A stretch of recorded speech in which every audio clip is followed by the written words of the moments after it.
धर्म और अध्यात्म का इस पूरी सृष्टि और संसार में बड़ा ही महत्व है और ऐसा कहा जाता है कि जब जब धर्म की पताका लहराती है तो सूर्योदय होता है। और देश में एक ऐसे ही नामी संत हैं महामंडलेश्वर स्वामी भास्करानंद जी, जो कि लगातार देश और दुनिया में धर्म की पताका को नित नई ऊंचाइयों पर ले जा रहे हैं। कैसे उनकी श्रीमुख से जब निकले शब्द धर्म और अध्यात्म का महत्व तमाम श्रद्धालुओं के हृदय तक पहुंचता है, तो कैसे उनकी सृष्टि और दृष्टि दोनों में परिवर्तन आता है। आइए एमपी न्यूज़ के इस खास सेगमेंट में आपकी मुलाकात कराते हैं महामंडलेश्वर स्वामी भास्करानंद जी से, जिनके श्रीमुख से निकले शब्द ऐसा कहा जाता है कि पौराणिक कथाओं के साथ तमाम तरह के वर्णन का उल्लेख भी करते हैं और आने वाले कल का हमें आभास और एहसास भी कराते हैं।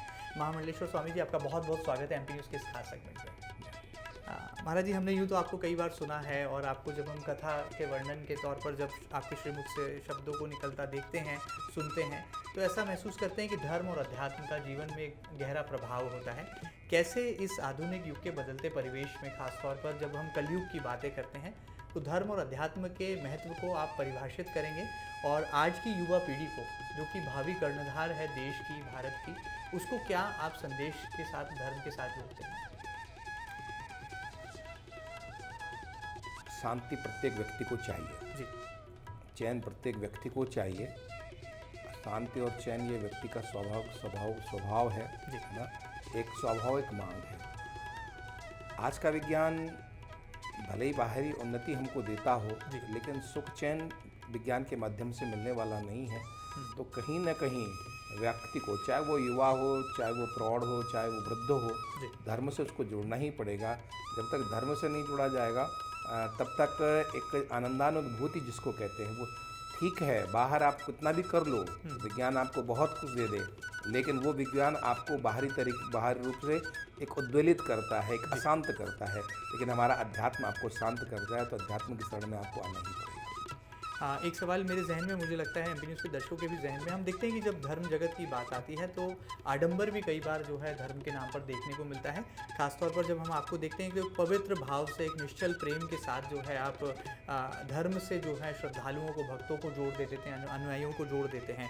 क्या आप मानते हैं कि इस आडंबर का बढ़ता जो दायरा है, ये कहीं ना कहीं चिंतन का विषय भी है धर्म जगत में? मेरा ये मानना है कि धर्म के साथ अधर्म रहता ही है। जी। राम थे तो रावण भी था, कृष्ण थे तो कंस भी था, हिरण्याक्ष था तो नरसिंह थे तो हिरण्याक्ष भी था, हिरण्याकशिपु भी थे। तो ये सब जो है धर्म के साथ में, ये सिक्के के दो पहलू हैं। आप इनको समाप्त नहीं कर सकते हो, ये तो रहेंगे ही रहेंगे। लेकिन जहाँ मात्रा की बात है, वहाँ आडंबर केवल 10-15% है, और वो भी ज़रूरी है। वो समाज के हिसाब से, समय के हिसाब से वो भी अपना, उसका भी एक अस्तित्व है, उसको हम नकार नहीं सकते हैं। तो कुछ लोग उस आडंबर को भी पसंद करते हैं, तो ठीक है तुम करो। लेकिन जो वास्तविक सुख के चाहक हैं, जो धर्म के चाहक हैं, वो तो वास्तविकता को ही देखते हैं, वो इधर आते हैं। तो आडंबर से कोई बहुत ज़्यादा नुकसान वाली बात नहीं है। ठीक है, नहीं होना चाहिए, हम इसके पक्षधर नहीं कि आडंबर होना चाहिए, लेकिन है तो हमारा धर्म इतना मजबूत है कि उसकी वो कोई हानि नहीं कर सकता। एक सवाल हमारे पाठकों के और दर्शकों के मन में भी होगा और मेरे मन में भी है। हम इन दिनों देख रहे हैं कि देश के अखबारों की सुर्खियों में एक विषय है, दो धार्मिक संतों के बीच में वाकयुद्ध का, और जो प्रसंग है वो राधा रानी जी को लेकर के है। आप मानते हैं कि स्वामी प्रेमानंद जी ने जिस तरह से कथावाचक पंडित प्रदीप मिश्रा के एक कथन को लेकर आपत्ति जताई, तो किस तरह से देश में एक बड़ा संदेश भी गया और ये विषय अब जो है बहस का विषय भी लगातार बन रहा है। तो चिंतन, आपका मनन है इस विषय पर? मेरी समझ से इसको सार्वजनिक मंच की जगह व्यक्तिगत रूप से अगर इसको कहा जाता, वो ज़्यादा अच्छा है। ये विवाद का विषय नहीं बनना चाहिए। वैसे ही हमारे धर्म में बहुत आक्षेप हो रहा है, और ये जो प्रमुख लोग अगर उस पर आक्षेप करने लगेंगे, ये सब बातें चलने लगेंगे, तो उससे हमारे धर्म की हानि होगी। तो मेरी समझ से ये उचित नहीं था। अगर एक व्यक्ति ने गलती की है तो दूसरे व्यक्ति को भी गलती नहीं करनी चाहिए थी।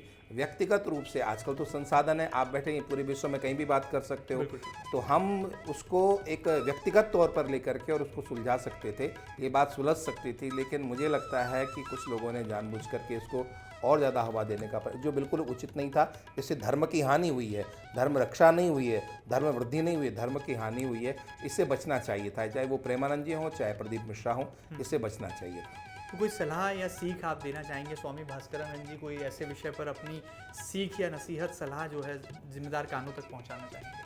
नहीं, मेरी यही सलाह है कि कोई ऐसी बात होती है तो उसको सार्वजनिक मंचों पर ले जाने से बचा जाए।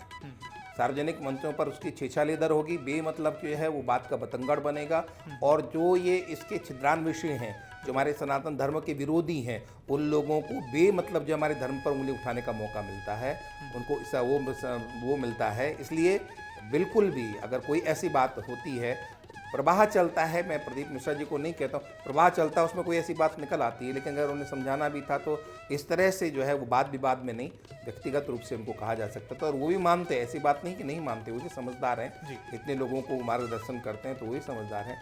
तो कहीं ना कहीं यहाँ पर चूक हुई है, उस चूक से बचना चाहिए। स्वामी जी आगे बढ़ते हैं। एक सवाल है कि सोशल मीडिया का ये ज़माना है, इंटरनेट की तरंगों पर पूरे देश का नौजवान पूरे दुनिया की सैर कर लेता है, एक टच में पूरी दुनिया को जो है वो छू लेना चाहता है। आप मानते हैं कि आज के इस आधुनिक युग में हम देखते हैं कि धर्म और अध्यात्म जगत में जब चमत्कार को नमस्कार की श्रेणी दिखाई देती है, हम देखते हैं कई बड़े ऐसे नामचीन संत हैं, कथावाचक हैं या धर्माचार्य हैं जो कि चमत्कार दिखाते हैं और उसके बाद जो है उनके अनुयायियों की संख्या में लगातार इजाफा होता है। इस दृष्टिकोण पर आपकी क्या राय है, क्या नज़रिया आपका बनता है इस तरह के चमत्कारों को लेकर? मैं कहता हूँ कि वास्तविकता है, चमत्कार को नमस्कार ये बहुत लंबा नहीं चलने वाला है, ये बहुत लंबा नहीं चलेगा। ये हमारी साधु संतों की धरती है।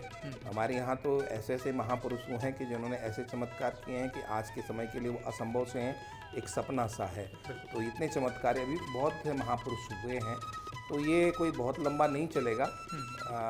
अभी एक प्रवाह है, कोई चीज़ नई नई जब किसी को दिखती है तो लोग उसके लिए पागल होते हैं, लेकिन जब वो पुरानी हो जाती है तो धीरे धीरे लोग विरत होना शुरू हो जाते हैं। तो ये कोई बहुत लंबा चलने वाला नहीं है और अच्छी बात है।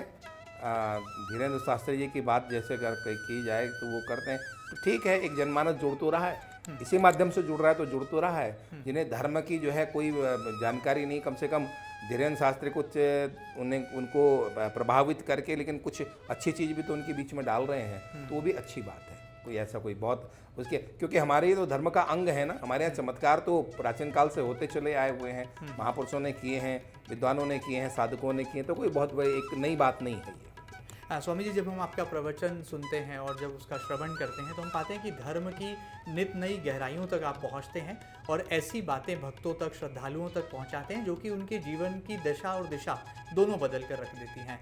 अगर मैं बात करूं अब मर्यादा पुरुषोत्तम भगवान श्री राम रामलला मंदिर की, अयोध्या की मैं बात करूं, तो जब भव्य प्राण प्रतिष्ठा हुई, पूरे देश का साधु संत महात्मा धर्माचार्य ज्योतिषाचार्य रामलला की नगरी उस पावन भूमि पर पहुँचे, बड़ा प्राण प्रतिष्ठा समारोह रखा गया और जब राजनीतिक दृष्टिकोण से इस आयोजन को देखा गया तो माना गया कि एक विचारधारा को बड़ा जनमत जो है अब अयोध्या नगरी से निकल कर आना है। लेकिन जब लोकसभा चुनाव के परिणाम आते हैं तो फैजाबाद जो लोकसभा संसदीय सीट है जिसके अंतर्गत अयोध्या आती है, वहाँ से उस विचारधारा को जो है हार का सामना करना पड़ता है। तो इस पर क्या आपका बेबाक एक नज़रिया बनता है, टिप्पणी आपकी बनती है? मैं समझता हूँ कि उस हार से मंदिर का कोई संबंध नहीं है। पहली बात तो कि जहाँ पर वो मंदिर है, अयोध्या जहाँ पर मुख्य है, वहाँ पर अयोध्या वासियों ने विरोधी से 4000 वोट उनको ज़्यादा दिए। अयोध्या में तो प्रत्याशी जीता, ठीक है। अब वो धर्म की हानि नहीं है, ये एक राम मंदिर आंदोलन की जो है हार नहीं है, ये व्यक्ति विशेष की हार है, जो प्रत्याशी है उसकी हार है। और उस हार से हम कोई राम मंदिर को नहीं ले सकते। राम मंदिर तो इतना व्यापक है, वो आंदोलन इतना व्यापक है, वो भावना इतनी व्यापक है कि उसके आगे तो ये हार जीत एक तिनका है, एक छोटा सा तिनका है। तो इसलिए हम उससे उसको कनेक्ट करना मैं समझता हूँ उचित नहीं है, एक दूसरे को संबंध करना बिल्कुल उचित नहीं है। अयोध्या का मंदिर, अयोध्या का जो राम मंदिर के प्रति लोगों का एक झुकाव, वो बात अलग है। और ये व्यक्ति, क्योंकि व्यक्ति चुनाव राम जी को देख करके नहीं देता, वोट व्यक्ति को राम जी को देख के नहीं देखता, व्यक्ति के आचरण को देख करके देता है, व्यक्ति की जो है वो लोकप्रियता को देख करके देता है, व्यक्ति लोगों से कैसा जुड़ रहा है उसको देख। अब जो वो प्रत्याशी था वो जुड़ नहीं पाए लोगों से, तो लोगों ने वोट नहीं दिया, तो उससे हम राम मंदिर से उसका मैं समझता हूँ कि इसका कोई मतलब नहीं। मतलब इससे कहीं धर्म की हानि जैसा कुछ नहीं, कुछ नहीं, कोई हर धर्म की हानि, कोई हर धर्म की हानि। महाराज जी, एक सवाल और मेरे मन में है कि आपका नाम ही भास्करानंद जी है, तो हम कहते हैं कि जहाँ पर भास्कर हैं वहाँ पर उनका तेज है, प्रताप है, ओजस्व है। तो क्या लगता है कि आने वाले कल में भारत का भी यही तेज और यही ओजस्वी छवि पूरी दुनिया में, विश्व में जो है हमें देखने को मिलेगी? और जैसे कि लगातार प्रधानमंत्री नरेंद्र मोदी जी कहते हैं कि विश्व की तीसरी आर्थिक महाशक्ति हिंदुस्तान को बनाना है, तो क्या इस संकल्प को पूरा कर पाएंगे और उसमें धर्म और आध्यात्मिक जगत का क्या भूमिका आप देखते हैं? पूरी भूमिका है धर्म और अध्यात्म की। हम लोग उसी प्रयास में लगे हुए हैं। भारत के 90% साधु, 100% तो नहीं कहता हूँ, 90% साधु इसी प्रयास में लगा हुआ है कि जन जागृति हो। हम जो है भारत को पुनः उसके जो पुराने स्वरूप पे है, पुराना जो उसका उच्च स्तर है वहाँ पर हम लेकर के जाएं, तो हम सब लोग उसी में लगे हुए हैं। अब ये बात अलग है कि कुछ धर्म विशेष के लोगों को वो नई बात समझ में आ रही है, नहीं वो सहयोग कर रहे हैं, तो उनकी बात अलग है। बाकी तो हमारा धर्म का हमारा उद्देश्य यही है कि हमारा देश, क्योंकि हमारे यहाँ प्रथम देश है, हमारे यहाँ देश प्रथम है। अगर देश बचेगा तो धर्म बचेगा, और देश ही नहीं बचेगा तो धर्म बच नहीं सकता, इसलिए हमारे यहाँ देश प्रथम है। तो हम सब लोग देश की उन्नति के लिए प्राणपण से लगे हुए हैं। धर्म के माध्यम से, जागृति के माध्यम से, जैसे भी बन सकता हम लोग प्रयास करें। महाराज जी, एक आखिरी सवाल, विश्व योग दिवस है और योग जो है ये भारत की एक ऐसी अनुपम कला है, या कहा जाए एक ऐसा कौशल है जो कि हर एक इंसान के जीवन में, मानव जीवन में बड़ा महत्व रखता है। और हम जब आपकी तरफ देखते हैं तो आपकी भी काया का जो है प्रभाव जो है देश, दुनिया और समाज पर दिखाई देता है। किस तरह से आपके जीवन में भी योग एक महत्वपूर्ण भूमिका निभाता है, और आप कैसे देश के युवाओं से भी आह्वान करेंगे कि हमारी इस पुरातन संस्कृति को वो ज़्यादा से ज़्यादा अपनाएं?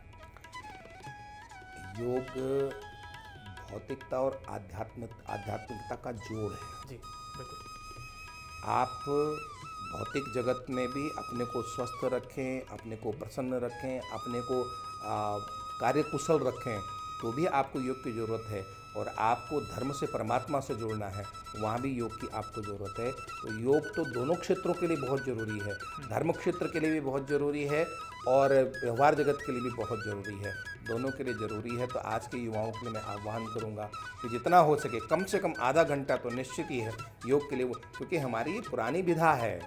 आज विदेश योग को कर रहा है और हमारे भारतीयों को पता ही नहीं, हमारे भारतीय सोए हुए हैं। तो हमारी ये विधा बाहर जाकर के योगा हो गई, योग का योगा हो गया। तो योग योगी बना रहे, और वो योग हमको निरोगी काया देते हुए निरोगी मन देता है। हमारा मन मस्तिष्क दोनों शुद्ध और मुक्त होते हैं, पवित्र होते हैं, हम ऊर्जावान होते हैं। जब व्यक्ति ऊर्जावान रहेगा तो वो धर्म के लिए भी कुछ कर पाएगा, देश के लिए भी कुछ कर पाएगा। तो प्रत्येक युवा को योग जरूर करना चाहिए। कल योग दिवस की आप सब लोगों को अग्रिम मंगलमय बधाई, और आप सब लोग योग से जुड़ें, ऐसे ही सब लोगों को मंगल कामना करता हूँ, ऐसे में आह्वान करता हूँ। आखिर में जाते जाते एमपी न्यूज़ के दर्शकों के लिए क्या खास संदेश होगा महामंडलेश्वर स्वामी भास्करानंद जी का, और कैसे आप भारत का भविष्य जो है देखते हैं कि वो विश्व गुरु की तरफ बढ़ने वाला एक बड़ा राष्ट्र बनने वाला है? सबसे पहले तो एमपी न्यूज़ को मैं धन्यवाद देना चाहता हूँ कि जो इस तरह से धर्म चर्चा में वो हिस्सा लेते हैं और धर्म चर्चा जनमानस तक पहुँचाते हैं। और एमपी न्यूज़ के समस्त दर्शकों को बहुत बहुत मंगल कामना। आप लोग इसी तरह से धर्म मार्ग से जुड़ते हुए और अपने मार्ग को शुद्ध रखते हुए, और आप सब लोग देश उन्नति में, राष्ट्र उन्नति में, स्वयं की उन्नति में बहुत बहुत योगदान करते रहें। ये आप सब लोगों को बहुत बहुत मंगल कामना। तो चलिए, कहा जा सकता है कि धर्म और अध्यात्म की पताका जो है वो लगातार नित नई ऊंचाइयों को छू रही है, और आने वाले कल में जब भारत देश नए शिखर को छुएगा तो ज़रूर ये कहा जा सकता है कि भारत वो राष्ट्र भी बनकर रहेगा जो कि विश्व गुरु की संज्ञा को भी परिपूर्णता देगा। ये खास बातचीत आपको कैसी लगी हमें ज़रूर बताइएगा, और ताज़ा तरीन खबरों के लिए लगातार बने रहिएगा आपके अपने न्यूज़ चैनल एमपी न्यूज़ के साथ। फिलहाल इतना ही, नमस्कार।